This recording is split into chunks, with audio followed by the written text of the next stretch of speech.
Housing in Guyana is very costly, with prices going up in more recent years. One would even argue that the cost for housing far outweighs the average wage. This means that low-income earning individuals could not afford to buy a house. But all is not doom and gloom. The PPPC administration, even before coming into office, promised Guyanese affordable housing. And less than a year into office, the government has kept its promise. The government is providing several opportunities for Guyanese to own their own home at affordable cost. President Dr. Mohammed Irfaan Ali is very passionate about the housing sector.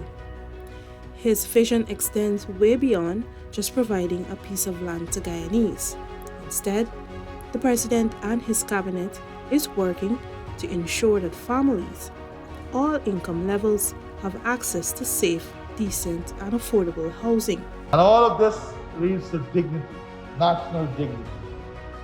When people have a stronger belief in themselves, there is nothing more empowering than owning your own home. When you are very young, you always dream of turning your own keys. Coming into office in August 2020, the new government quickly embarked on its massive housing program to benefit every single Guyanese who attained the age of adulthood. Being executed through the Ministry of Housing and Water's Central Housing and Planning Authority, the initiative is being led by Ministers Colin Crowell and Susan Rodriguez, who have been on the ground guiding the rollout of the ambitious but realistic housing program. Our policy is to be that bridge for all categories of persons who would like to benefit from both our housing and house lot program. You will find there are various categories, for example, low, moderate, middle, high, young professionals. And so from that, we provide that avenue for persons who would like to own their own home, who would like to have that opportunity to start their own family, have their own space. And so this is part of what we do as a facilitator as a government.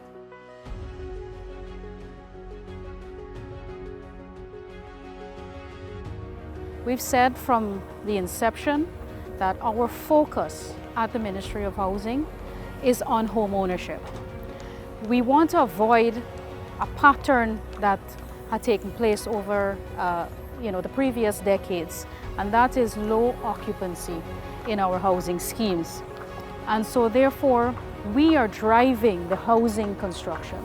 Encourage people to, instead of just receiving an allocation for their land, they have the opportunity to own their own home. So home ownership is our focus, and so hence we are driving the construction industry and the construction of homes, especially for low-income earners. Let's explore the term affordable housing. Affordable housing is housing that a household can pay for, that a family or person can steadily maintain while being able to manage other expenses such as food, clothing, and other basic necessities. For example, a single parent who earns $100,000 per month. For this mom or dad, purchasing their own home in the city is far from reality, simply out of reach. However, with the PPPC government housing program, this quest is no longer out of reach for mom or dad. Here is financial analyst Joel Bagwandin, who explains exactly how mom or dad will be able to secure an affordable roof over their heads under the government's new housing program. For a low-income person, in the example you gave, a single mother earning, let's say $100,000, wherein she has other expenses. And if you're saying that the lowest low-income housing that the government is working to deliver is 5 million or 5.3, then an installment for about 25 years for that amount alone work out to about $25,000 to $30,000 which is in line to a low-income rent, a low-income person rent. What it means for that person is, one, it would be affordable, right? The installment will not be excessive. It's about 25% of the income. Let's use the 100,000 scenario. At the end, when she finished paying that loan for 25 years, instead of paying a rent to somebody else, that's her property. And as she reduces the principal payment on that loan while paying the loan, remember the value of the property, as I explained earlier, would increase. She has the opportunity to leverage that piece of asset, which is her own home, to enhance her living standard. Let us look at middle-income housing now. Under the administration's housing initiative, a middle-income family who is paying $150,000 rent can now access a property with a significantly lower mortgage rate. Let's say a person wants to borrow or to purchase the $20 million homes and he's paying $150K rent. You need 15% equity. 15% equity of 20 million is about 3 million. So you borrow $17 million from the bank. Now you have up to 25 years to repay the loan. Now the installment that you're going to pay the bank, when I work the numbers, is less than what you're going to pay for the rent. So for that 150K example, you're saving about $30,000 a month. If you annualize that $30,000, you're saving, for the whole life of the loan, you could save about $9.3 million over the 25 years. Okay, that's half of the value of the property. Let's now look at some of the homes being constructed by the government targeting low, moderate, and middle-income families. The Central Housing and Planning Authority is constructing houses for sale in several communities along the East Bank, Demerara, and Greater Georgetown. Currently, over 200 low-income homes are under construction in Prospect on the East Bank, Demerara. These houses measure 600 square foot and carries a total cost of $5.5 million, inclusive of the cost of the land, which is $300,000. Further, the 1,000 homes project slated for Little Diamond and Great Diamond will bring the government closer to achieving its goals of making homes affordable to low-income families. The construction of these homes is scheduled to commence during the first quarter of 2022. For the moderate income families, 2-bedroom elevated homes are being constructed in Cummins Lodge, Greater Georgetown. These homes are in great demand. As I was saying earlier, we are in the process of building 157. Of this 157, 80% have already been allocated, already had loans approved at the bank. And so that shows you demand, and we have demand far more that exceeds what we have. What we did, we went into the system and identified persons who would have expressed interest in the past in these type of units. We went to them first to find out if they were still interested. Those who were, we accommodated them. We then went to persons who were in the system a long time, waiting for houses, and give them this as an alternative. Instead of an house, do you wish one of the turnkey houses? And those who express that interest, we accommodated them. Another 100 homes will be built in the second phase of the project, which will commence shortly. We've already started the preparatory works for those 100. In terms of the infrastructure work, as you can see, we're putting in all the roads, all the drainage, all the lights, water. There'll be recreational facilities. We hope to have a nursery school in the area, a play school, a health center, all the amenities that comes with a full community. We're not only just building houses or giving out houses. We want to create communities, and all these amenities comes with a community. Similar homes are being constructed in the mining town of Linden Region 10, targeting young professionals. CHNPA has started the construction of the first 40 homes in the Amelia's Ward area. At Providence on the East Bank, a number of young professional homes are being constructed. These homes come in two different styles, the single flat and the two-story units. The single flat 3-bedroom units will be sold at a price of $13.9 million, inclusive of the cost of the land, which is $1 million. The second option, the two-story 3-bedroom units, carries a price of $19.9 million, inclusive of the cost of the land, which is $1 million. The government, in keeping with its policy of inclusivity, has also catered for the construction of 200 homes at Hampshire and Ordnance Fortlands, Region 6, and 100 homes at Anna Katerina, Cornelia Ida, Edinburgh, and Metemersburg, Region 3. But that's not all. For those less fortunate persons who are unable to access a bank loan due to circumstances have also been thought about. Special provisions have been made.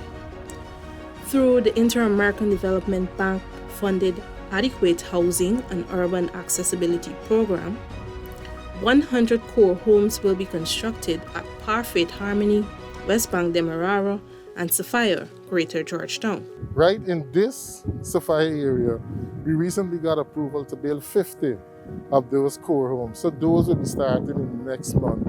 We're doing 25 have started in Parfait Harmony, and a further 25 will start soon. We will be going out next month, the first of next month, with applications for persons who are interested in the core room as well as the $500,000 subsidy. In fact, this program is so important to us that we have moved that entire department to the CIMA building on Camp Street to accommodate this program. The vulnerable persons in society, disabled persons who can't afford to build a house on there, who will find it difficult also to get a loan from the bank. And those are the persons we are targeting. For vulnerable persons within those communities who already have homes that need remodeling, a $500,000 subsidy has been provided to them. Now, with these new homes and creation of new housing schemes, this of course means that new roads and bridges would need to be created and or upgraded. One such road is the alternative East Bank Demerara Road, which is currently under construction. Because of more lands becoming available, as we are able to have infrastructure work done for road connectivity, it allows the opening of new lands, and as new lands open up, it also allows us for a housing program. And so on the East Bank, you will find where we've constructed a road historically that part, it was considered the back off of the public road. And so initially the thinking was that, the low income were there. Those areas, those lands are actually prime, and they're considered now the front because they can now access quickly the ingress and egress to Georgetown. Government has implemented several measures that will allow prospective beneficiaries to have easy access to loans to purchase these homes. Some of the things that we did very early in our government was to zero rate building and construction materials, especially those that are locally made. So we wanted to encourage people to build, we wanted to make it more affordable for them to build. We also immediately engaged the banks, and we negotiated with NBS, and they were able to lower interest rates to 4% for low-income earners. We also facilitated the raising of the low-income threshold, the loan threshold, from $4 to $6 million, giving low-income earners more scope and so that they can borrow more and build a better home. We also raised the mortgage interest relief ceiling from $15 million to $30 million, so that people who have their mortgages can have some relief. The government has been steadfast in its quest to ensure families have access to decent and affordable homes, determined to create wholesome and sustainable communities. You will find raising the standard of living, you'll find a different environment, and so you'll find wholesome communities. communities where new families will start up, communities where you'll have new establishment. And so East Bank, where we are now as an example, and this is going to have a multiplying effect across our country. East Bank in itself, the transformation that is taking place here on East Bank, in a few years, you will wonder for yourself how quickly we have moved. And so we have moved already. You have a number of areas that have been cleared. Their infrastructure work is ongoing. So by the end of this year, you have thousands of persons who will be able to move in. For example, in Great Diamond, Little Diamond, they will be able to move into their lot and start their own building, which complements our housing program we have where we are building the houses. Affordable homes can also help to mitigate squatting and curb unlawful activities within the housing sector, Minister Rodriguez says. Those persons who are occupying lands illegally, and we have to relocate. We want to bring them into communities like these and move them into low-income homes, because we're taking them out of a shelter that they already have. And we have to put them in a place that is safe. We have to put them in a place, where they can live comfortably and they can have security. Affordable homes can also create generational wealth. The ability for a person or a family as a collective to own their own home is a basic essential. In the sense, it gives a sense of comfort, it offers a sense of security, and also it enhances from commercial or from a net worth standpoint, it enhances your wealth, your assets, which you can then leverage the value of that property to borrow in the future, like borrow against the value for whether it's an entrepreneurial endeavor, whether you want to invest in a business, whether you already have a business, but you need asset to expand your venture. It gives you that ability, which in turn enhances your overall wealth and net worth, in turn your standard of living, in turn your comfort. It gives you financial flexibility, financial freedom, and all of that, right? All of that just because you could leverage the value of that asset. Here is a closer look at how affordable housing programs, like the one implemented by the government, can impact the economy. What it means for the economy, if we take 50,000 homes at an average, the average cost per home, let's say $17 million. If you do the math and you multiply 17 million by 50,000, that's some $875 billion, close to $1 trillion, that we can expect is going to be injected into this economy over the next 5 years. That's close to 60% of today's GDP. A huge economic impact of affordable housing is the number of jobs that are created during the construction phase and even after. Let us consider the economic impact of building a new house. The need for building materials, transportation, drivers, porters. Immediately, all these people can access employment. And this continues as the contractor would also need to hire other skilled workers. The chain reaction does not stop there, as the banking sector can also benefit as persons are likely to seek loans. Further, as these communities expand and develop, merchants will want to establish their businesses. So the lending in that sector, in the banking sector, would increase. So that means increased lending and in turn increase profit for the banks. In so doing as well, the banks would have more and more hundreds of loan applications increasing. That means they have to build capacity. So in so doing, they need to expand their workforce as well. And based on where development is going to take place, for example, if you look at in the past, we have seen what housing development has done for this country predominantly. If you could recall, many years ago, the Diamond area, the Diamond housing scheme, which is very developed now with supermarkets, banks and security, hospitals and schools, that piece of place was a swamp where those banks were. So development happens like this. When you're developing a community, it's an entire ecosystem. So housing means you're gonna have small businesses, you're gonna have supermarkets, you're gonna have pharmacies, you're gonna have need for security, police station, fire, schools. Then as these communities develop, you're going to have banks that are going to extend branches as well. In keeping with its manifesto, the PPPC government is committed to delivering 50,000 house lots, 10,000 annually to Guyanese within its first term in office.